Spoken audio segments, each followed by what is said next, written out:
We are opening with the city that survived the strongest in recorded history. Today, I'm taking you on a walking tour in Santiago, the capital of Chile. The tour I enjoy this time is a free walking tour. Our meeting point today is at Plaza de Armas. Super easy to spot. Just look for the guy with a green cap. And if you didn't book it at once, you can totally just walk in. Our first stop is a stone monument called Monument the Indigenous People, the indigenous community who forced against to the Spanish illegally with their life. Then we walk a little further and arrive in the front of the President Palace, La Moneda.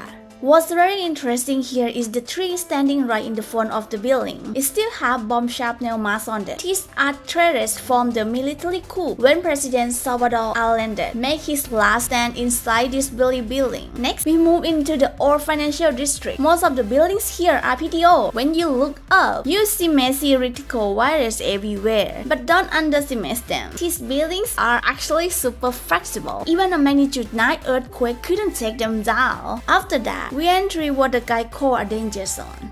He told us to put away our cameras and phones immediately, not taking them out, because honestly you never know what could happen. It's kind of crazy how the city can feel safe in one block. Then we continue to La Fuente de los Niños, the city main theater, and this part was so interesting to me.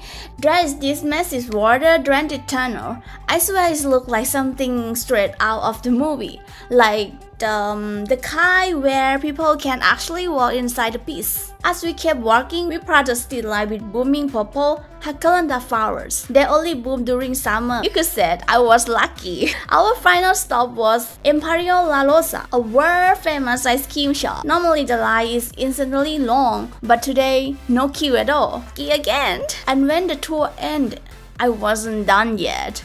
I keep exploring the city on my own. So I walk across chocolate color Río Mapocho, the river that flows to the city from the Andes mountain, heading toward the iconic viewpoint at Cerro San Cristóbal. I walked until my legs were basically drinking. And guess what? Closed for maintenance. So, interest of the city well, I got a photo of a closed gate. Since it was Monday, most tourist attractions were closed anyway, so we end at the night with a juicy beef pizza, extra milk cheese. And because it was freezing cold, I had to finish it off with a cup of hot chocolate before walking home late at night. Honestly, it wasn't as scary as I thought. You just need to stay aware and not be careless. And that's episode 1 of my mini-series, On the Edge of the World, my 45 days South America story, yeah? Follow along for more story, travel trips, itineraries, and plus I might be giving away a free travel pen too. See you in the next trip somewhere in South America.